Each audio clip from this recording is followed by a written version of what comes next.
I'm just. Pardon me. Good evening, Madam President. It is 6 p.m. and I've started the recording.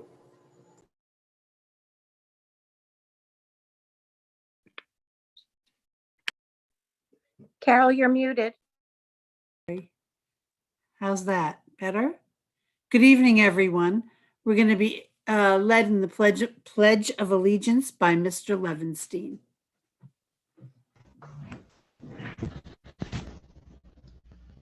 I pledge allegiance to the flag of the United States of America and to the republic for which it stands, excuse me, one nation under God, indivisible, with liberty and justice for all.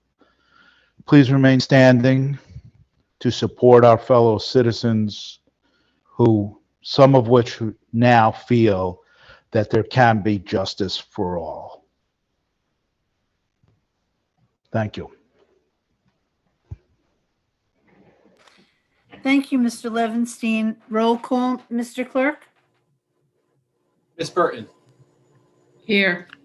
Dr. Henderson, Mr. Howard, Here. Mr. Levenstein, Here. Ms. Maida, Here. Ms. Fineo, Here. Ms. Santiago, Here. Mr. Stridiron, Here. Mr. Walker. Here. Be it resolved that the Board of Education hereby recesses into executive session for the following purpose: matter made confidential under FERPA, employment history of particular individuals, matters leading to the employment of particular individuals, and to obtain advice from legal counsel. I'd like to entertain a motion, please. So moved. So move. Second. Roll call, Mr. Clerk. Ms. Burton, Yes. Mr. Howard, Yes. Mr. Levenstein, Yes. Ms. Maida, Yes. Ms. Fineo, Yes. Santiago, Yes. Mr. Stridiron, Yes. Mr. Walker. Yes. See you in a few minutes.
Good evening, Madam President.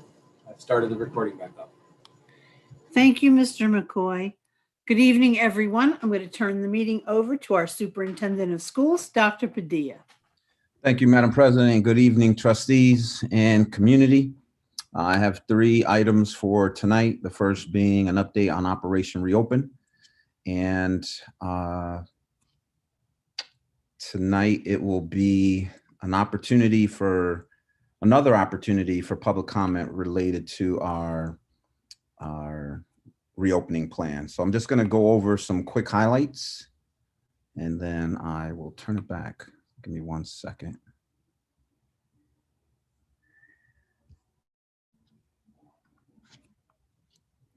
All right, so hopefully you can see my screen. So as many of you know, on April 9th, the New York State Department of Health revised its guidance and very specifically revised its guidance in relation to the CDC revised guidance. So tonight is just another opportunity to allow for the community to provide comments, input, and feedback. On April 15th, we had over 100 task force members available to discuss our reopening plan in relation to the New York State Department of Guidance's newest revisions. At the end of our session with the task force, they were asked one question, and that is, should the district continue with its Operation Reopen plan, of which 85% of the task force members confirmed that we should. Our addendum is on the website in accordance to the Department of Health guidance and the Department of Education. So we are fully in compliance with what's required of school districts. And we're going to keep it up there with the opportunity for the community to provide input through this Friday. So we're going to extend what we originally thought we were going to do. And we're going to provide the community a few more days again through Friday. And then the final addendum will be posted on the district website on Monday, April 26th. There's been a lot of conversation across the state as to what cohorting means. And so we've been working with our legal counsel as well as Orange County to get really specific as much as we can, given that the guidance from both CDC and Department of Health leaves it very vague. So for us, the way we're interpreting this information is that cohorting is a group of students and staff within a school building who interact mostly only with each other. Now, as I indicated to the task force, that clearly doesn't mean 100% of the time, because that's not realistic. There's no way to cohort 100% of the time, and that's not the expectation of either the CDC or the Department of Health. There are exceptions as it relates to social distancing, where 6 feet must be maintained. So to the extent possible, 6 feet should always be maintained among the adults and among visitors and among children. 6 feet social distance should be maintained when children are eating, drinking, having snacks, or when masks are removed. 6 feet social distancing should be maintained to the extent possible when they're singing or when instruments are being played or any physical activity. Both the CDC and the Department of Health emphasize the importance of ventilation in school buildings, of which since the very beginning, as early as this summer, the district prioritized and will continue to do so. And as I indicated to the task force, Dr. Spindler has gone into school buildings. Mr. Velez has gone into school buildings. I have gone into school buildings unannounced and asked for ventilation, the ventilators to be checked, where we were able to see for ourselves the filters. Just as a reminder, vaccinations are still available throughout the county and the community, and we encourage those individuals who are yet not vaccinated to consider to do so. And as it's clearly indicated in the Department of Health plans, school districts must prioritize their efforts to bring back all children to in-person. And so we currently offer 4 days of in-person instruction in every school, with Wednesday being an asynchronous day. And we're going to continue with Wednesdays being an asynchronous day until the district announces that 5 days of instruction will be available. There's no date yet, but when there is one, we will make that public and give both schools and families enough advance notice to make the adjustments. We continue to update our health screening questionnaire. And again, this is everyone who enters a building is required to take the health screener. As you can see here, we continue to update in accordance with the Department of Health and what's required of schools when screening individuals to come into any of our facilities, and that's required by adults every single day. Madam President, I'm going to stop there and turn it back to you for questions or comments. Board members, any questions or comments? Mr. Levenstein? Just one question. So if someone wanted to make a comment on this plan, where would they go to, and how would they access to the venue to do that? Yeah, they would send their comments, questions, and the like to communications@necsd.net. Thank you. Yep. Mr. Stridiron, I see your hand.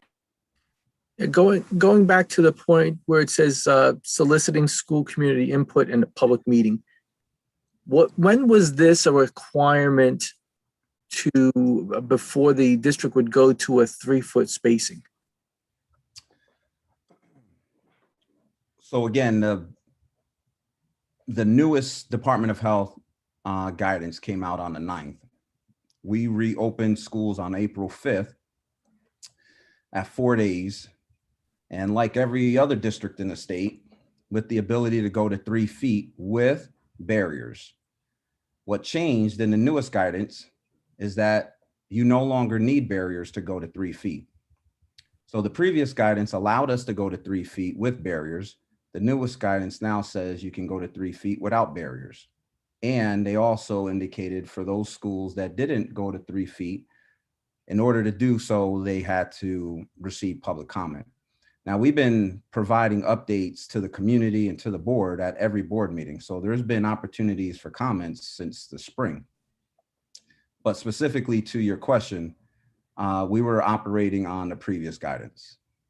So on the 9th, when the guidance came out that you had to have the specific community and public meeting, what was the effort made by the administration to have that meeting quickly? Because at that point we were at 3-foot spacing and we had students eating within 3 feet of each other. They have plastic set up on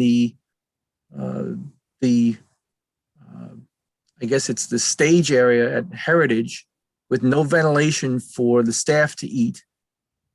And it seems as if everything was rushed to get everyone back to 3-foot spacing, but really it could have been planned better with community and more input. So I feel as if everything got rushed to try to push everybody back into the schools, which of course everyone wants to be back, but you have to do it safely. So hopefully if you have more of these meetings and you can find out what's happening at the schools, you'll see that there are continued issues with the spacing. I find the barriers to be very flimsy, but if we don't need them anymore, that might be good. I'm not sure, but can you address the fact that there are still some issues? Like who's monitoring the issues with spacing where kids are eating within 3 feet of each other? You have desks piled up in the lunchrooms, things like that. I mean, your question is very loaded, so I'll, try my best to answer it and ask others to chime in. I mean, clearly this was not rushed. And in fact, there's no evidence to suggest that it was rushed. We've been actually very conservative while other districts went back to 4 days and 5 days. We just started 4 days. So that doesn't indicate that it was rushed in any way. In fact, it shows careful planning. And again, we were operating off of the guidance that was available to us. So we were fully in compliance. So we had the barriers. We only just recently started offering 4 days, despite the fact that many families want schools open 5 days a week, much earlier than where we were and what we ultimately executed. Lisa Marie, you want to chime in? I see your hand up. Yes, thank you. In regards to your question of who's monitoring Mr. Stridiron, I want to let you know it was a collaborative effort between the teachers union, Mr. Velez, myself, and building principals, where we walked the buildings together. We measured out each of the classrooms, and each classroom has a capacity sign and each space has a capacity sign in the building to make sure that we're adhering to social distancing. Not all classrooms have to go to 3 feet. And actually a majority of our classrooms are still at 6 feet.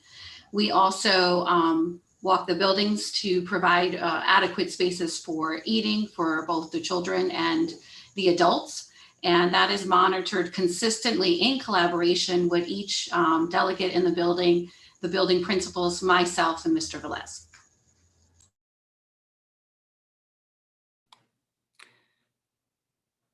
Thank you. Thank you, Dr. Spindler. Dr. Padilla, could you repeat again the Wednesday protocol? Because there have been a number of people spreading rumors that Wednesdays were going to be back in session. So could you repeat that just for clarity? Yeah, thank you. So as of today, this district is still operating on a 4-day in-person model, with Wednesdays being asynchronous. And there is no date as of yet that has been identified for 5 days of in-person instruction. So we are continuing on the 4-day model. I'm very sensitive to the fact that there are a number of people who want to stay with just 4 days, as well as many people who want the 5 days. And yes, the Department of Guidance indicates that we should prioritize our efforts to get all children back to in-person instruction. But I think our community recognizes that we've been going about this very carefully. We need to, for the many reasons that I have outlined in previous meetings. So we're not the same size as these other districts, and we're going to continue to go about this in a very careful, conservative way to make sure we do so in a safe manner. And I think that's what you guys all expect that we do. Eventually, we'll get to 5 days. We're just not there yet. Thank you. Mr. Stridiron, I see your hand.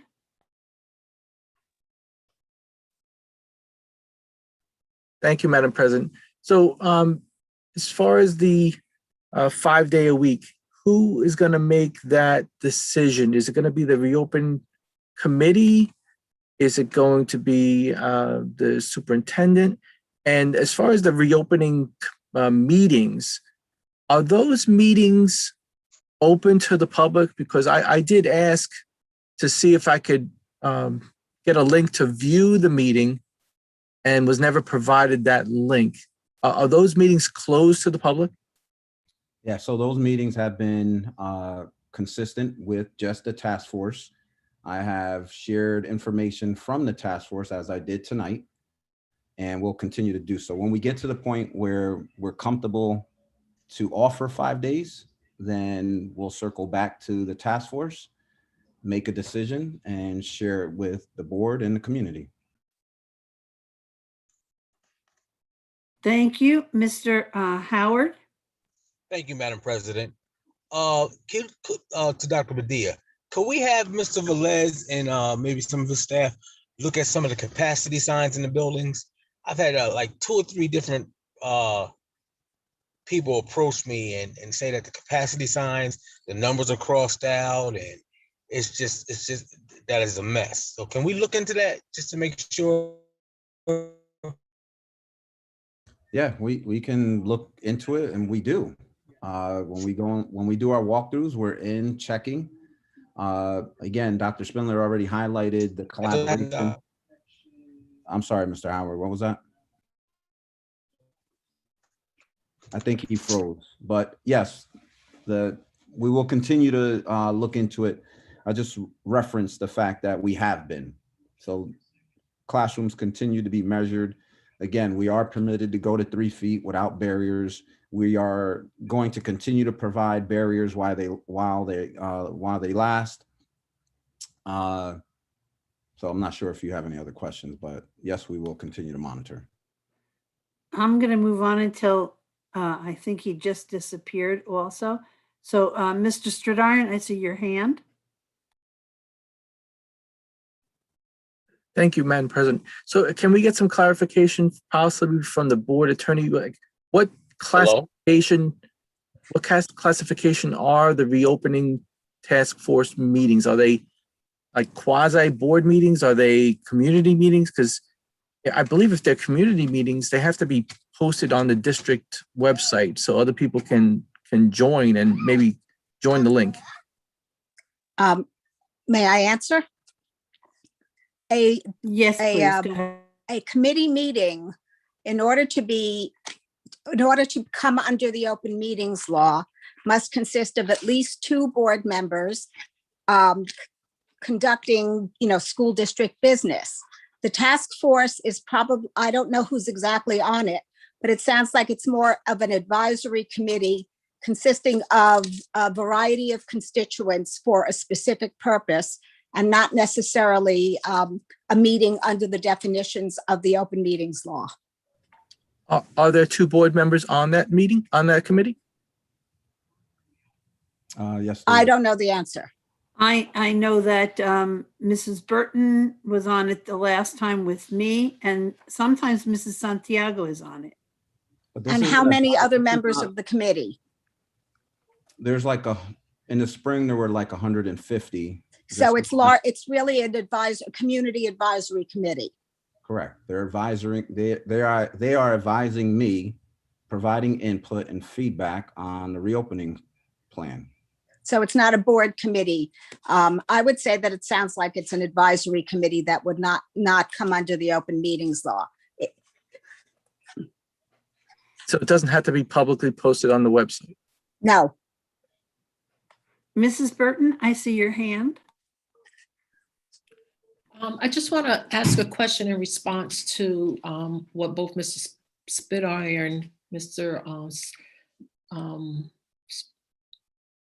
Howard said in terms of what they've heard or seen happening in the schools. So Dr. Padilla, when you and Dr. Spindler go through the schools, are you using a paper checklist? And I'm asking because maybe that could be, just to have that documented as you're doing your walkthroughs, to clarify what's happening in each school or what is not happening in each school. I mean, we're in buildings a lot. We talk to a range of different people. When issues are brought up, we jump right on it. So, I completely hear you and understand what you guys are saying.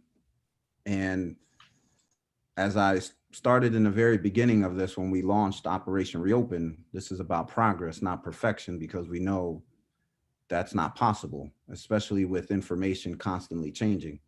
But there's very rarely a lag.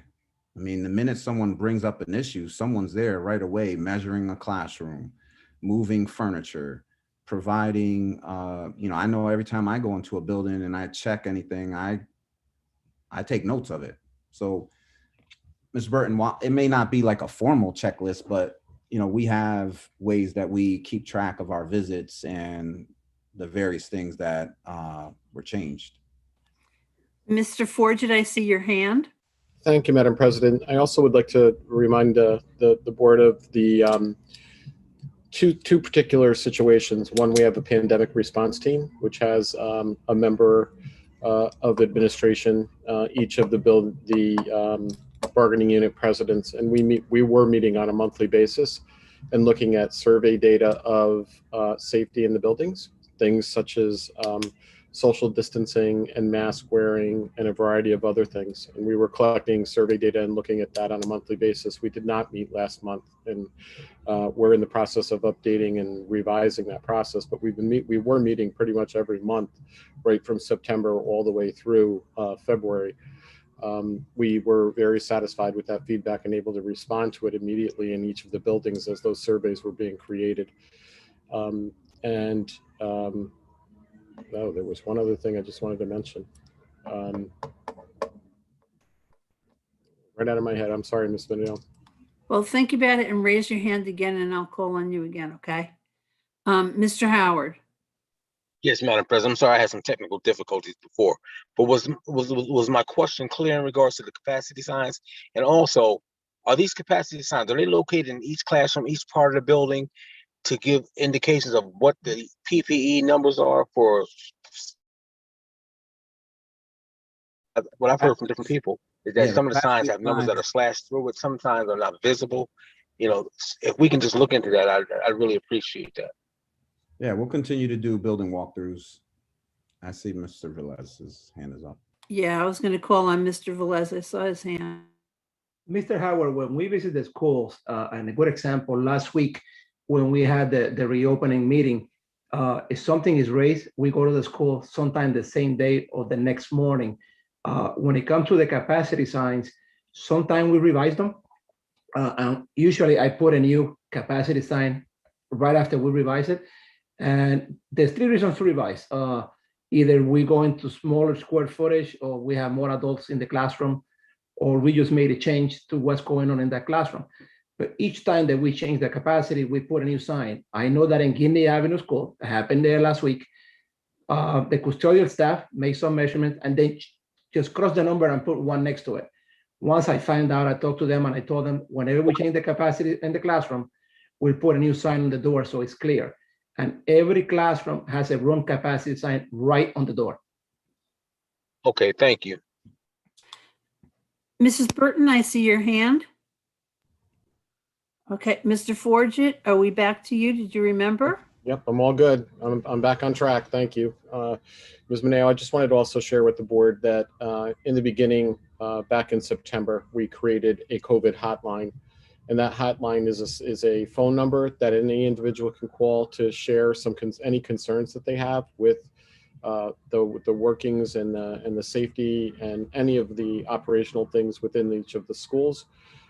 And we also created a anonymous website or email address for them to respond to. I can tell you that that was pretty successful in the beginning, and that's something that we reviewed on a daily and then monthly basis with the pandemic response team. And I can tell you as of today, there was only one item being submitted today, and that specifically requested why are faculty members still required to complete the health screening questionnaire, even if they've been vaccinated. So that's the most recent inquiry we've had, and the response to that is basically we take our guidance from the New York State Department of Health, and at this point, everyone has to complete that health screening questionnaire. Every adult has to do that on a daily basis. So those are things that we have put in place to make sure that there are opportunities for those that are concerned or feeling uneasy to communicate their concerns to us. And I can promise you that we react to them pretty quickly. Thank you, Mr. Forget. Sometimes we all just need a minute to get ourselves back together again. So thank you. Dr. Badia, I see no more hands. All right, thank you. Sorry, everyone. wait a minute. Mrs. Maid, are you tricking me? Do you have a question? Okay, she's saying no. Go ahead. All right, again, I appreciate the questions. Again, we will continue to prioritize Operation Reopen at every board meeting, providing updates and providing the community opportunities to provide comments. And we'll continue to plug away at this until we close the school year successfully. The next item, 2.2, is just an athletic update. And I just want to take just a quick minute to express some thoughts on the NFA varsity football team. I know there's been a couple of articles written and community members expressing their frustration and sharing their opinion around what we believe was a viable solution in which 4 school districts agreed to change the schedule in accordance with feedback that was provided to school districts early in the season, which was in the event there is a cancellation related to COVID, that school districts should prioritize the rescheduling of games that are league games over non-league games. And in week 6 of this football season, there was an opportunity to reschedule and make up a game against a league component that ultimately would have put NFA in a position, only if they would have won the game, in a position to compete for a championship. And we play this game, yes, to be healthy, yes, to be competitive. We play this in a team environment to win. And to take the opportunity away from students to decide for themselves if the season would advance or not, in my opinion, was a misstep. And as a result, our children lost an opportunity to continue in the postseason. So I'm here to simply say to our students, to our scholars, to our coaches, thank you for being resilient. Thank you for finishing the season strong. We're proud of you, and we will find a way to celebrate your efforts during this unique season. Madam President, I'm going to move on to 2.3, but we'll just quickly end 2.2 by saying we'll provide an update later this spring on how we'll recognize the football team. Thank you.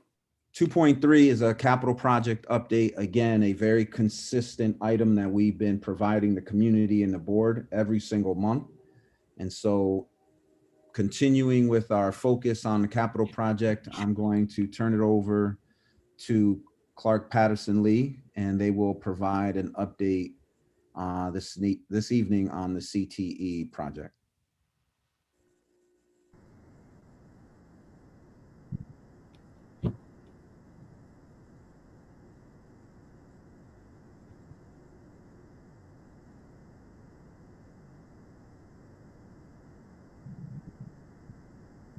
Mr. Colby, we can't hear you.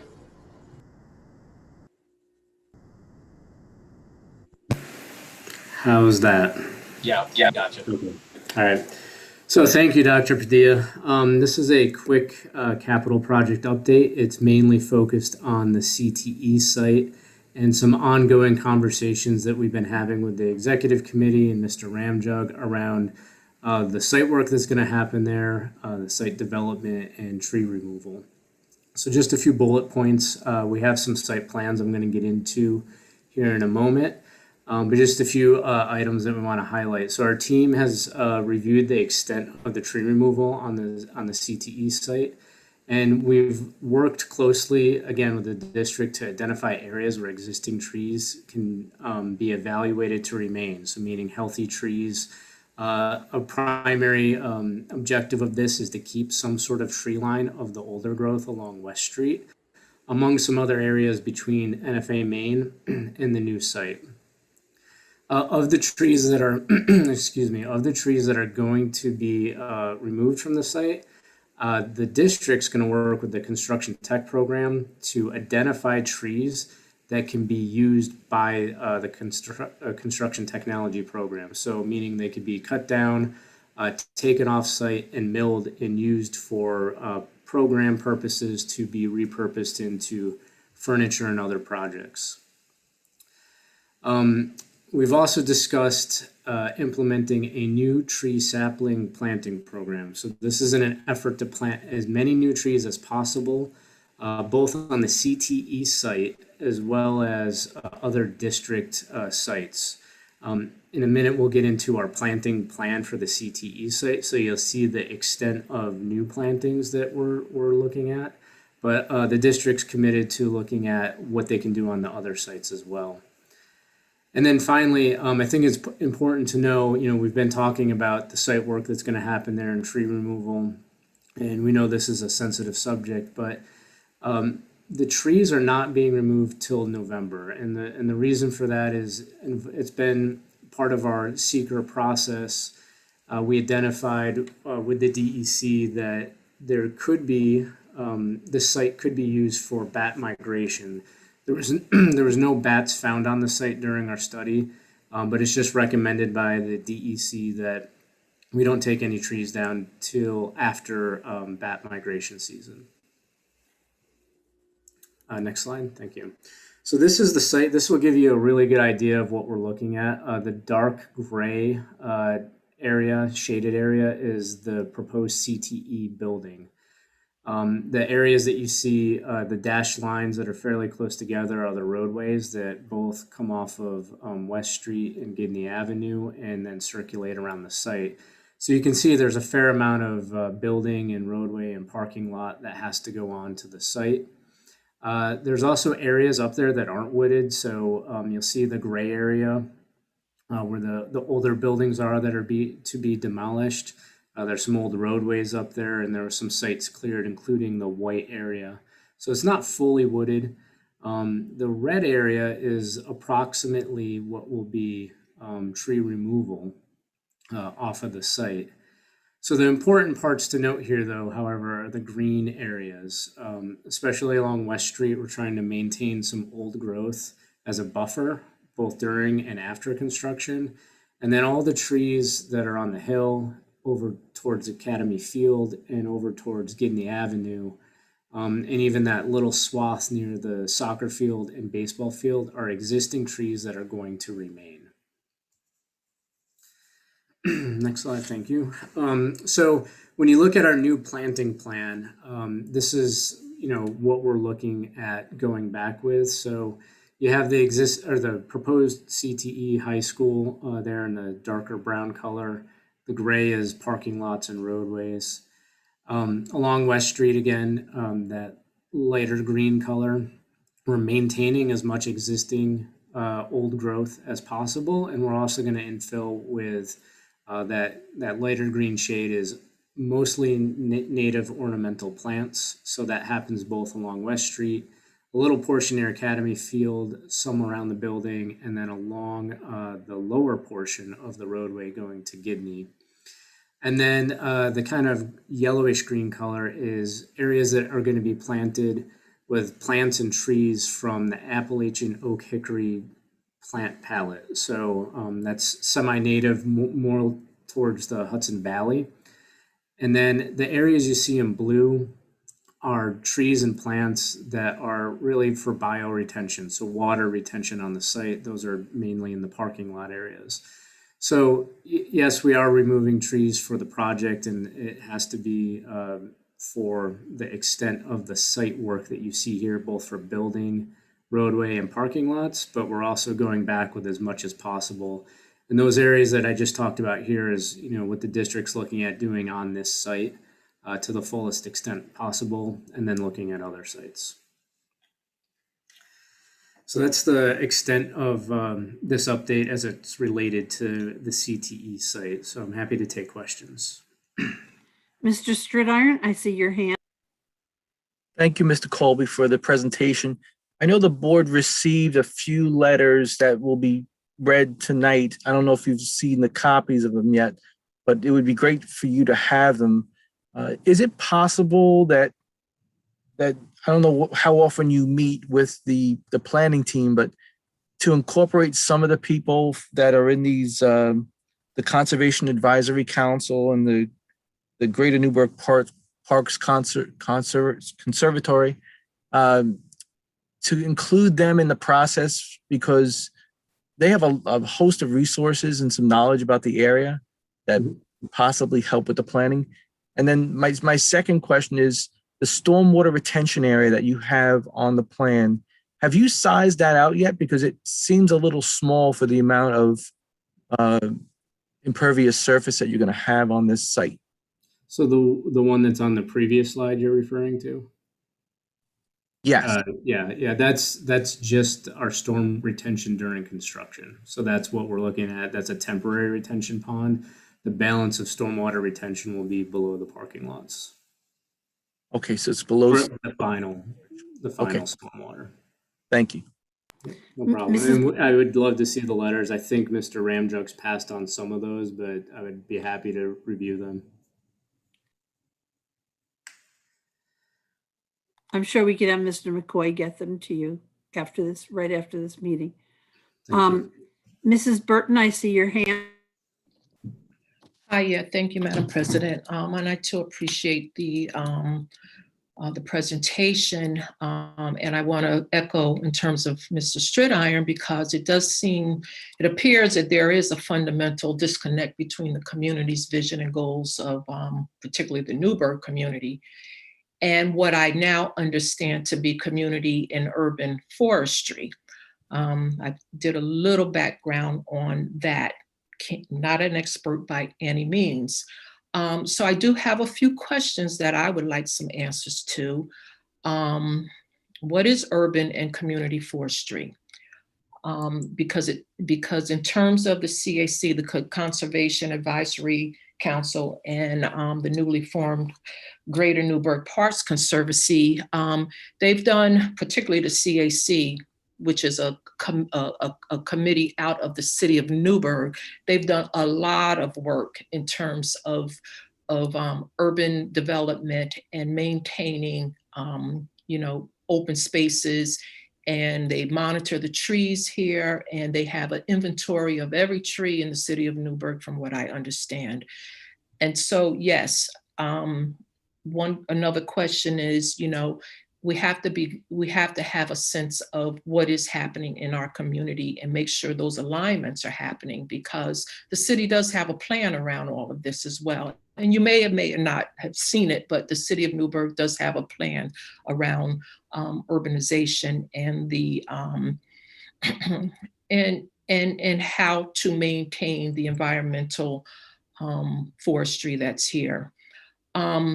So what is urban and community forestry, and how can we address community and urban forestry in the context of planned outcomes for our community? I'd like those two questions answered. And another third question, I'm looking at my notes. Is there another type of consultancy that we can get these answers from? I mean, I heard the presentation around, working with the DEC, but, and I'm not, please don't get mad at me. I'm not suggesting that Palumbo, the group, is not an expert, but are they an expert? And do we need an expert in terms of urban and community forestry to help mitigate what these groups are suggesting they can bring to the table? Yeah, so great questions. We have had this conversation in committee about bringing in outside groups that you mentioned. I don't know if their names specifically were mentioned, but bringing in, so we're getting their feedback, especially as it relates to urban and community forestry. I myself, I'm an architect, so I don't want to pretend to speak like I'm an arborist or anything like that. We do have landscape architects and one arborist on our staff, but I think having the community involved is more important than bringing in somebody from our team, or just as important, so that we can collaborate about this. So that has been a topic of discussion in terms of bringing somebody in that could catalog the trees, species, and have some feedback from the community. And if those resources are available in the community, that's even better, as opposed to bringing somebody from afar. So we're absolutely, those conversations have been preliminary at this point, but there's certainly a topic of this site, this conversation, as well as how that impacts the career in tech and the possible use for that program. So I don't know if that answers your questions to the extent that you wanted them to, but I think if I start going any further than that, then I'm just going to be lying to you, because it's not an area of my expertise. Thank you. But I think that the questions are on record, and I'm sure, our administration will look at those questions and answer them as well. Thank you. You're welcome. Thank you. I see no more hands on this item. Okay, thank you, everyone. And we'll continue to look into this. Madam President, that concludes my items for this evening. Thank you, Dr. Padilla. We're going to move on to public comments on agenda items. Mr. McCoy?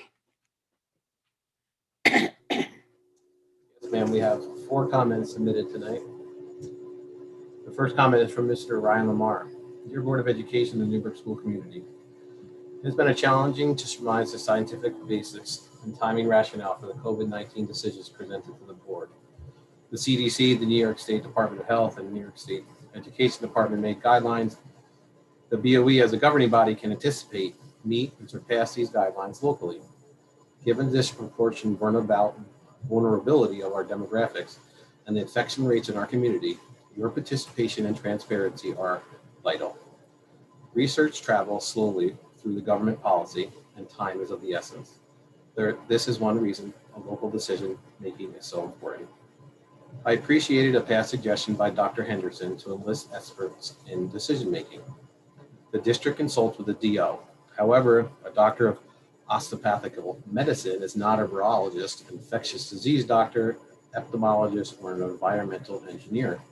It's therefore imperative that a research basis is expected for decisions presented to or made by the board. Let us strive to be ahead of the curve in our understanding of science with regard to keeping students safe. I write about plans for upgrading the HVAC systems as an important mitigation for COVID-19 and as an investment in safer learning environments. New research says there is consistent, strong evidence that SARS-CoV-2 spreads by airborne transmission. Although other routes can contribute, we believe that the airborne route is likely to be dominant. And then there's a quote attached. I've been told HVAC upgrades may exist in our capital bond plan. The BOE should ensure it mitigates COVID-19. If it does not begin immediately, please budget the COVID-19 money that is supplied by our federal government to start. Here are specific actions to take. Number 1, BOE should provide oversight for a review of existing HVAC systems by a certified HVAC design engineer. Number 2, in the interim, monitoring systems for CO2 should be installed in all occupied schoolrooms. Sensors should be easily read, accessible by occupants, and generate reports. Staff should be trained on protocols. Reports should facilitate CO2 to safe levels. Research suggests a target of 1,000 parts per million of CO2 as approximated for COVID in the classrooms. And also, room level transmission is the key. It is in the air and it can fill a room. The amount of the virus in the air can accumulate and we get an increased exposure. If you're indoors in a poorly ventilated room for a long time, then you're at quite a high risk, even if you're distanced, because the air moves around. See this article attached. Number 3, the BOE should monitor regular inspections of our HVAC systems by certified TAB, test and balance technicians. If not on staff, then they should be contracted. Number 4, recommendations by the design engineer should be followed for every school to install the best HVAC systems available. Lower CO2 levels correlate with safer air during COVID-19. There is also a correlation between room occupancy, CO2 levels, and academics. Research shows that short-term CO2 at 1,000 parts per million affect cognitive performance, including decision-making and problem resolution. CO2 between 1,000 and 2,000 parts per million is associated with drowsiness and attention issues. CO2 above 2,000 parts per million affects concentration and causes headaches, increased heart rate, and nausea. Another article attached for these and other important references. The timeline for these actions has already begun. Moving forward, the BOE should carefully advised by experts, review research, and debate safety decisions to better serve our community. Sincerely, Ryan Lamar, parent and taxpayer. Number 2, this is submitted by Naomi Harrison Ringstad. Dear NECSD Board of Directors, parents, teachers, administrators, students, and neighbors, as a parent, I'm writing to urge the Newburgh and Large City School District to preserve and integrate as much as the urban forest along West Street instead of clearing it for an enlarged Newburgh Free Academy CTE campus. Conservation Advisory Council and Greater Newburgh Parks Conservancy are admirably working to restore Newburgh's tree canopy. Newburgh is missing close to 4,000 street trees, which are critical for stormwater management, purifying the air, reducing urban heat island, as well as social benefits related to mental health and academic achievement. Preserving this urban forest and harnessing its benefits has important social outcomes, particularly for our students and teachers. Hundreds of studies have found a positive correlation between academic achievement and tree cover near schools. The more tree cover around a school, the better its standardized test scores in both math and reading. As a board of directors, please ask Superintendent Padilla and Palumbo Group Architects to pursue design excellence and envision a forested campus that is walkable for our current and future students. Forested campus is a difference from planting 30 to 60 trees. It would be unnecessary lost opportunity to bulldoze and only replant a tiny fraction of the thousands of trees. Let's find a design solution that will benefit our current and future students and the health of our city and neighbors. Please feel free to reach out to me with any questions or comments. I wish to be a constructive voice in this exciting NACSD development project. With respect, Naomi. Number 3, submitted by Kathy Lawrence. Dear NECSD Board of Directors, parents, teachers, administrators, students, and neighbors. As board chair of the Greater Newburgh Parks Conservancy, I urge the Newburgh and Large City School District, the superintendent, and the board of directors to adjust the career and technical education campus design to promote environmental and public health for Newburgh students, teachers, administrators by saving as much of the current West Street urban forest as possible, and planting new trees on the CTE campus and other district sites to replace the trees that truly cannot be saved. Trees provide a wide range of social, environmental, and economic services that are critical to the health and well-being for our city. These include the following: reducing noise levels and air pollution, producing of oxygen and absorption of carbon dioxide, both of which mitigate global climate change, lowering asthma rates of children who live on tree-lined streets, stabilizing soil and providing habitat and food for wildlife, increasing property values by an average of 7%, decreasing energy consumption and mitigating temperatures extremes by providing shade and acting as windbreaks, and moderating temperature extremes, saving on heating and cooling. Trees are critical for urban stormwater management, purifying the air, reducing the urban heat island effect, encouraging people to walk and bike, and inspiring drivers to slow down. Employees who see nature from their desk experience 23% less sick time and report greater job satisfaction than those who do not. And when surrounded by trees, physical signs of personal stress, such as muscle tension and pulse rate, are measurably reduced within 3 to 4 minutes. With nearly 30% of our school children suffering from obesity, we urge the district and the designers to further adjust the project to leave more forest for the common good, especially for the kids who attend school there now and will for many decades in the future. We are pleased to see that the district and design team have begun to respond to recent suggestions. Areas have been identified where existing trees can remain and tree removal will not occur during bat migration. We also encourage to see a new tree sapling planting program proposed and urge you to develop a robust planting program in full coordination with the Conservancy Advisory Council and the city's arborist to ensure that the right trees are chosen for the right locations with a view to diversity and longevity. Still, we see substantial opportunities to protect and preserve more of the current tree canopy that has provided so many benefits to our city and students for decades and will continue for decades to come if left in place. Superintendent Padilla and Palumbo Group Architects, please envision a beautifully forest campus that is walkable for current and future students, decreases the asphalt footprint for parking, creates corridors for birds and animals, and provides a health-inducing trail for the school, the neighborhood, and the city. We stand ready to assist you to make this healthier, more vibrant future and flourishing reality. Most sincerely, Kathy Lawrence. The fourth and final comment was submitted by Chuck Thomas. Regarding the planning for the new CTE, I submit these comments on behalf of the City of Newburgh Conservation Advisory Council. Many studies have found a direct correlation between academic achievement and tree cover near schools.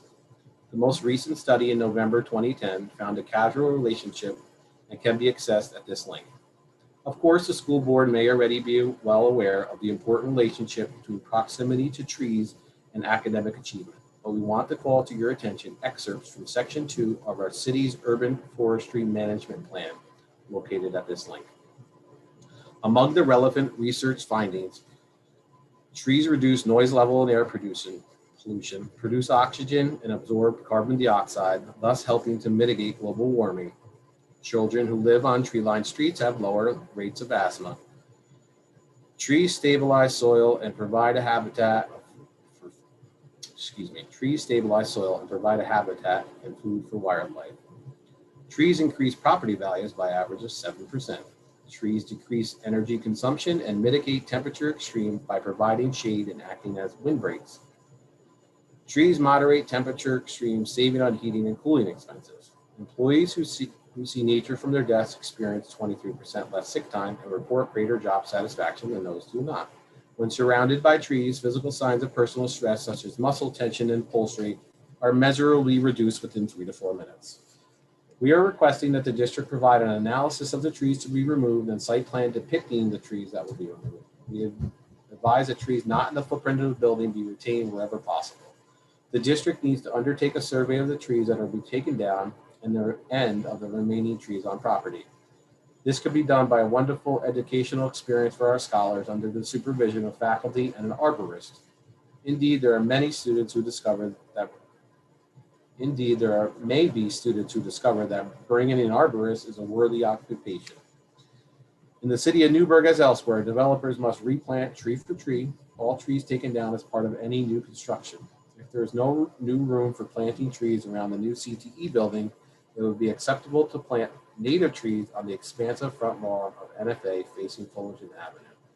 The huge playing field of Guinea Avenue Memorial School, which extends all the way to North Street, or the large playing fields adjacent to North. Note, these trees planted must be native species, and a list can be provided. Rows of native trees could be planted in memory of or in honor of teachers or staff who have served Newburgh students extraordinarily well throughout the years. Our city's arborist could recommend the species of trees and supervise their planting. Students themselves could help plant and maintain the trees as part of the Earth Science curriculum or as part of Earth Day or Arbor Day celebration. The benefits of following the city's forest management plan by replacing any trees lost in the CTE building construction are nearly endless. Thank you for your consideration. Chuck Thomas. That's the last comment, Madam President. Thank you, Mr. McCoy. Have a nice big drink of water because you really did a nice job. Thank you very much. And thank you for your comments. Board, we're going to move on to our board committees. A personnel committee, that's me. All the items that were discussed at the personnel committee are included in the agenda of this meeting. We're going to move to the buildings and grounds committee. Mr. Levenstein. Thank you, Madam President.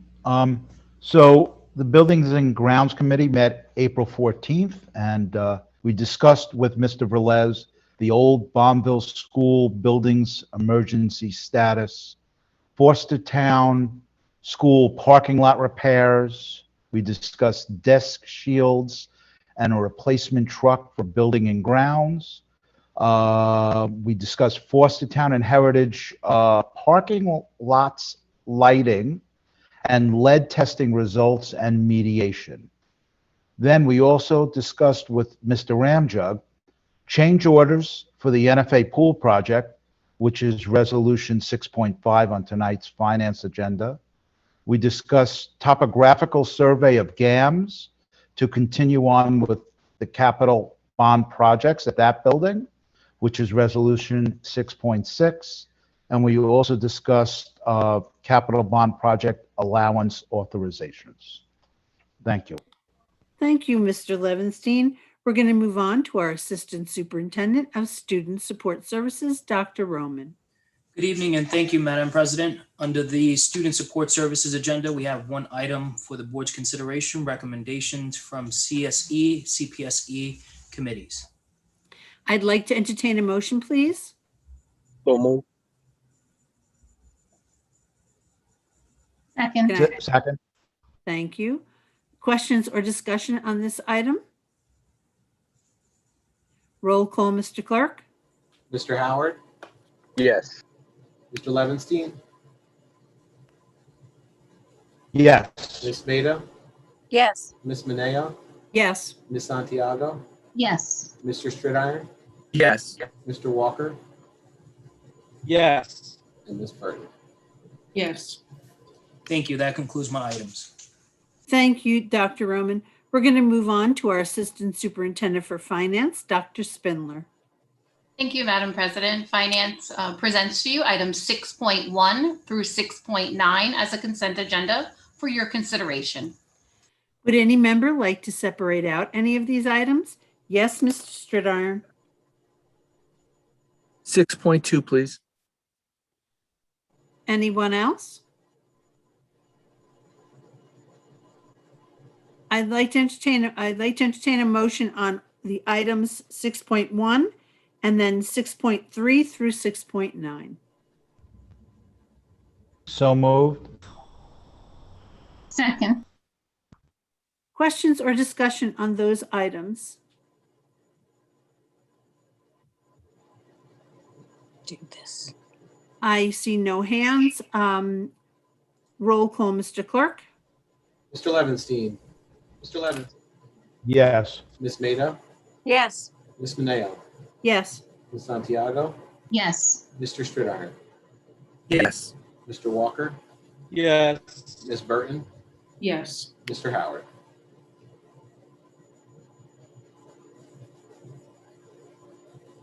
Mr. Howard. I think he's frozen.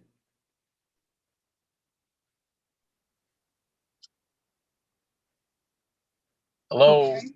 Yes, Hello? Mr. Howard, how are you voting? Yes. Thank you. We're going to move on to item 6.2.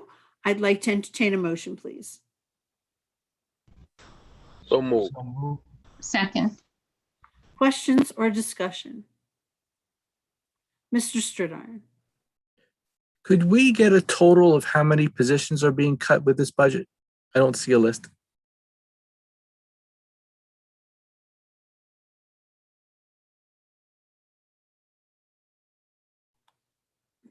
Dr. Padilla or Dr. Spindler, do you have an answer?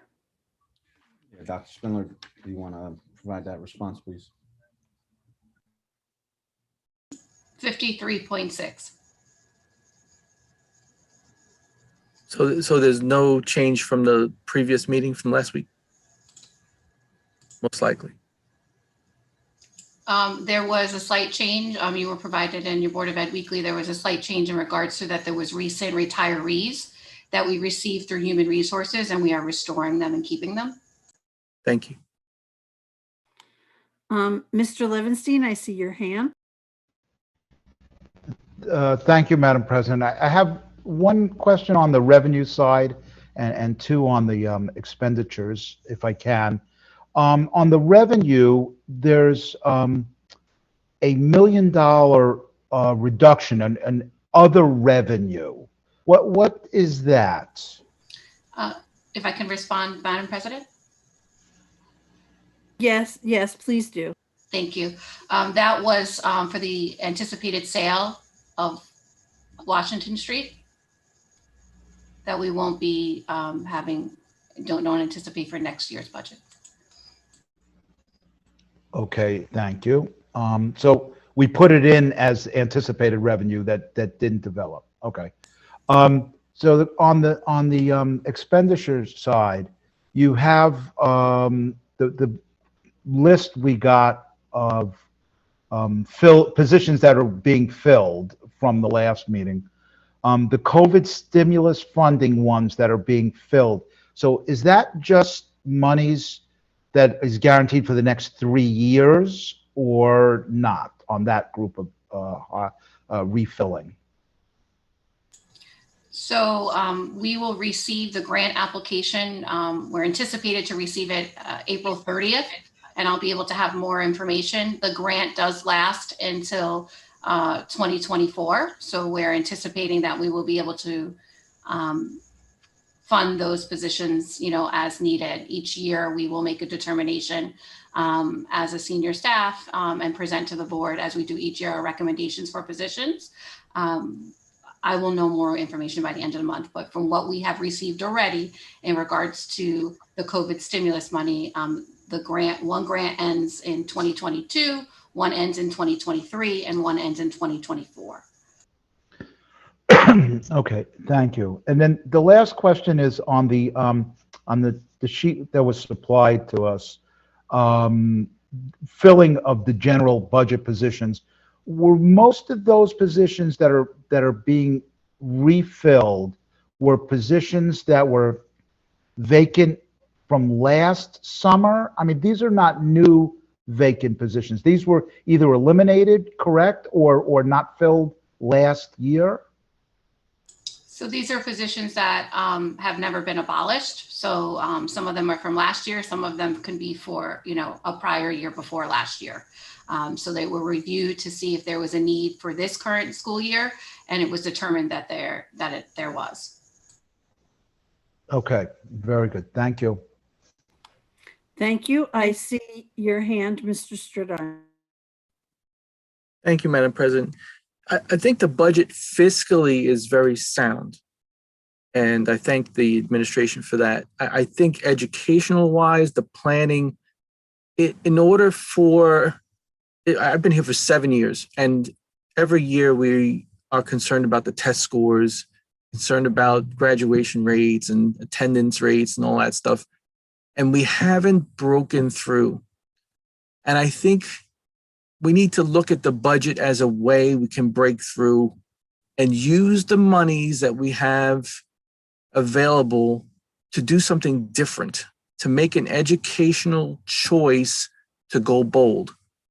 And I think this budget fails in that situation. So financially, fiscally, it's a very sound budget. And I think it takes the business side of the district in a good direction. But we're also in the education business. So I think in that situation, we could have done better. And I won't be voting for this budget, even though I hope it passes on the vote for the public. Dr. Padilla. Thank you, Madam President. I just want to quickly comment to Mr. Stridiron. So I think when you say, so thank you for recognizing the hard work to make it a fiscally sound budget. And by acknowledging that it's a fiscally sound budget, I think you're also acknowledging that our budget is predominantly made of people. So it's an educationally sound budget as well. But where I really appreciate your comment is we should be bold. And I gotta thank you for making the comment. And we look forward to working with you and the rest of the board to be very bold. But here's the challenge. We have to plan how to use the money. And there's still a lot of unknowns. So we're actually going into a different kind of cycle moving forward, where I've already identified a new task force to assist in the planning for what the next several years could look like. So I'm hoping that once we get a little more work done in the form of planning the use of this money, that the ideas will be bold, and they don't necessarily need to be people. Now, in certain cases, they should. And that's why we restored up to 17 different positions in order to do so. But we have some unique opportunities. And because this is one-time revenue, we should really swing big here. But we can't swing big today because we've yet to receive the money and we've yet to learn what restrictions will be placed on us. But the minute we do, then we can double down on our planning in order to go big. And I look forward to your ideas. I look forward to the rest of the board's ideas on how to do so. Thank you. Mr. Stridiron, I have a comment. I agree with you. This is a fiscally sound budget. And this is also, I think, an educationally sound budget because we have a component that's not yet firmed up. And, I've been putting together a K-1-2 intensive program to kind of meet the challenges that we have been dealt with through this pandemic. And I think that that's one of the things that I would really like to see, a really heavy duty literacy program put in place, literacy and mathematics for our youngest students, so that we can support them heavily so that we can see progress when they get to 4th and 5th grade. That's my comment. Mr. Stern, I see your hand.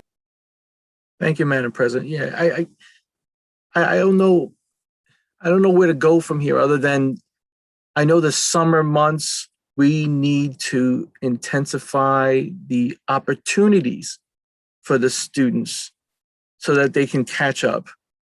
And I'm not sure if some of this money is going to be liquid so we can make those quick decisions, but we need bodies, we need people. And if we don't have the people in the buildings over the summer to be able to have the programs needed, then it's a lost opportunity and we don't have any time to lose. So I was hoping that the budget would be more bold that way. Use the reserves. This is the rainy day. But that, I look forward to what's going to happen in the next year. Thank you. I would suggest that you look at the curriculum committee meeting agenda and the video from the past curriculum committee meetings, because they have some really great ideas for summer programs. And maybe the next curriculum committee meeting where they'll be fleshing them out. So I encourage you to join in. I know you're part of that committee and you give us good input on that. So thank you. Dr. Spindler, anybody else? Any more questions? Roll call, Mr. Clerk. Miss Maida, Yes. Miss Mineo, Yes. Miss Santiago, Yes. Mr. Stridiron, No. Mr. Walker, Yes. Miss Burton, Yes. Mr. Howard, Yes. Mr. Levinstein. Yes. Thank you. That concludes my items for this evening. Thank you, Dr. Spindler. We're going to move on to our Assistant Superintendent for Human Resources, Mr. McLemore. Thank you, Madam President. On the Human Resources agenda, I have items 7.1 through 7.5 for your consideration on tonight. Thank you. Would any member like to separate out any of these items? Okay, I'd like to entertain a motion, please. So moved. Second. Second. Questions or discussion on these items? Roll call, Mr. Clerk. Miss Mineo, Yes. Miss Santiago, Yes. Mr. Stridiron, Yes. Mr. Walker,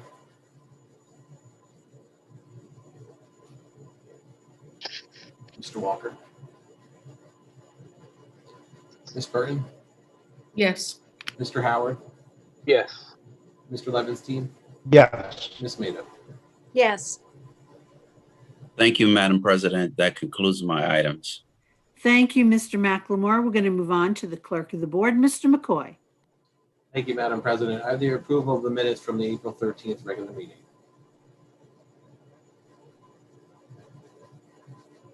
I'd like to entertain a motion, please. So moved. Second. Questions or discussion?